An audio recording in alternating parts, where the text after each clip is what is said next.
Before I start giving my thoughts on the game, I have to thank Square Enix for giving me a review copy of this game for the PlayStation 5, which also includes the PS4 version.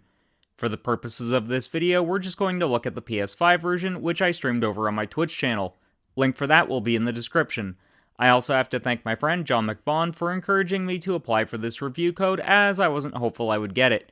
Square also gave me a review code for Octopath Traveler 2, which is a similar game graphically, so check that out when you're done with this video. So what did I think of Live Alive? Let's get into it. Before I got the chance to play this game, I did check it out when it initially released on Switch by watching Twitch streamers play it. To be honest, I wasn't all that impressed as it seemed antiquated, which is fair enough, as this game is an HD 2D remake of a game from 1994. So of course it's going to seem esoteric compared to modern games. But I could admit, the game is really gorgeous visually, which brings me to my actual thoughts on the game. As I said, I started streaming this on my Twitch, and I'm glad I did. I started with the prehistory chapter, but I'll be covering that in more detail later in the video. As I said previously, this game is visually stunning, which is why I'm focusing on the Wild West chapter where you play a vagabond known as the Sundown Kid, but you can name them whatever you like. This chapter is super cinematic and feels like you're playing a Sergio Leone film. For those that don't know, Leone directed the Man with No Name trilogy starring Clint Eastwood. The trilogy comprises of A Fistful of Dollars, For a Few Dollars More, and one of the greatest films of all time, that being The Good, the Bad, and the Ugly. I could not agree more with what you just said, Colin. Now look, I know that y'all are accustomed to me roasting him, and trust me, I assure you, something will happen to where he'll say something stupid, and then we'll get into our usual business. But for right now, I gotta agree with everything he just said, because the Sergio Leone trilogy of Westerns, the Man with No Name trilogy, this trilogy is great, okay? It is a masterclass in storytelling across 3 movies. How to develop and actually make a character with no name whatsoever resonate with you as a viewer, and it is basically a masterclass in how to make a good Western, and not only one good Western, but 3 in a row, okay? And The Good, the Bad, and the Ugly, one of the greatest Westerns of all time. Literally, one of them. I love those movies. My dad used to watch them all the time, so I watched them with him. And yeah, I have a soft spot for these movies. So, Colin, good job right there. Fun fact, A Fistful of Dollars is a direct adaptation of Akira Kurosawa's film Yojimbo. There was actually a lawsuit about that. Either way, I really liked some of the references to films about the Wild West, and it shows how beautiful this game engine really is. The final slice of the game I played before my stream died, thanks to my internet, was the present-day chapter, which presents itself like a fighting game despite continuing the excellent turn-based combat. But seriously, fuck Rogers, my internet provider can fuck itself with a sandpaper sex toy. Now, I know to those of you that just watch Colin here on YouTube, you might be thinking, oh, come on, that's a little ridiculous, right? No, listen, as someone who has co-streamed with this man and plays fighting games with him a lot and is in his streams a lot, I'm telling you right now, his internet provider is terrible.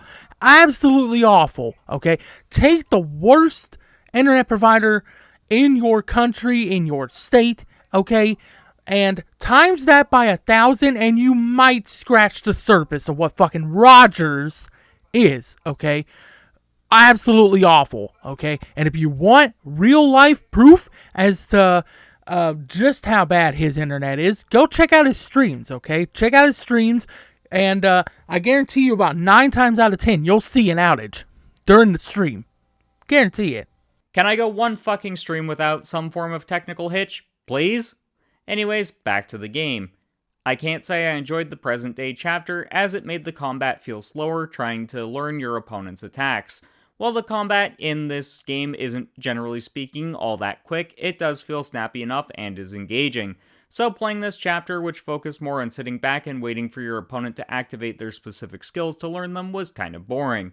While we're on the topic of combat, let's get into that. The combat is very simplistic and plays out on a grid-based system. It was great for its time, and it's still good by modern standards. But if we're talking about how to do a grid-based system, I much prefer how it's handled in the Legend of Heroes, Trails in the Sky trilogy, and the Crossbell duology. I know my editor is going to roast me alive for this one. Aha, I see. I told you all you could expect a roast in this video. Now, my problem isn't necessarily with the fact that he prefers systems and other games over this one, okay? It's totally normal, okay? Totally normal, totally a typical thing, okay, for someone who's criticizing a game to prefer systems in one game over another. But my issue with this is the game that he chose here, and here's the reason why. Colin, I'm talking to you right now, directly to you. Can you literally talk about any other game than fucking Trails? Seriously, can you do it? I don't think you can. Here's the next challenge run I want you to do, okay? Make a video without mentioning Trails. Challenge level impossible. Because that's what it seems like, dude. Literally every time I do an edit for you, you find some roundabout way to bring it all back to Trails. Okay? Oh, this game has turn-based combat? Well, Trails does it better. Oh, this game has world building, but Trails does it better. Oh, this game has cool character arcs, but Trails does it better. I am convinced that if someone was to walk up to you and start talking about their day, you'd find some way to roundabout Trails into that shit. Like, my God, dude, give it a rest. Jesus, man. Anyway, let's just move on. But that's beside the point. The combat in this game is pretty fun, but it is pretty simple. The game does encourage experimentation early on. However, once you learn an enemy's weakness, you're just going to stand there and spam one specific move. This would be a great beginner JRPG as a result, but it can be a bit mindless at times. Enemies also could be a little bit smarter. Most of the time their tactics are going to be lacking, which is a bit disappointing because of how high the quality of the rest of the game is. But I can look past that, and let's discuss the story next. I know at some point in the narrative, all of these events fold into one another, but as it stands right now, the storylines feel like something akin to Robert Rodriguez and Quentin Tarantino's 2007 double feature Grindhouse. They're short and not related, and you can while away an afternoon with them. This is exactly the sort of thing I've been looking for in a JRPG, as I'd effectively burnt myself out on them after the magnus opus that is the Trails series. Wanna know what happens to my brain when this idiot makes too many roundabout ways in the Trails talk? Here's a good little indication. Fuck! Yep, that's pretty much what happens. My brain melts and I become a gibberish-talking moron. Yep. That's what happens. And as far as burnout's concerned, I see where Colin's coming from, okay? I see where he's coming from. And I have not touched a JRPG since 2020 when I played Final Fantasy 15, Final Fantasy 7 Remake, and Trails of Cold Steel back to back to back. 3 massive games like that? Yeah, you kind of get a little burnout, okay? And, yeah, that burnout lasted for 3 years. Now I'm finally starting to get back into JRPGs. I'm playing through Dragon Quest XI and Persona 3 at the moment. Okay, so yeah. Moral of the story here is, I see where he's coming from here. Okay, I do. I'm really looking forward to see how the overarching storylines will converge in the final chapter you get by beating all of the campaigns. Speaking of, it's time to circle back around to the prehistory chapter I mentioned earlier. This section of my initial thoughts is going to be brief. It was the perfect chapter to start my time with Live Alive with. It showed the stories in this game are generally short, and despite this segment having no properly voiced lines, it was super enjoyable as it introduced you to the unique mechanic of that chapter.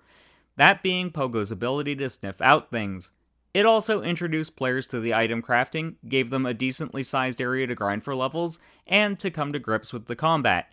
If you pick up this title, I recommend starting here. It also helps the characters, despite only communicating in grunts and basic noises, have so much life and character to them. It took me just under 2 hours to complete this chapter. So there's my initial thoughts on Live Alive. Have you played the game? Let me know in the comments, and don't forget to like and subscribe. Again, thanks Square Enix for the review copy. I will definitely play more of this game, all of which will be streamed on my Twitch. Link for that will be in the description. Want my initial thoughts on another game? Then check out my initial thoughts on Octopath Traveler 2. Looking for a JRPG review? Then check out my Atelier Ryza review. Until next time, keep blazing that trail.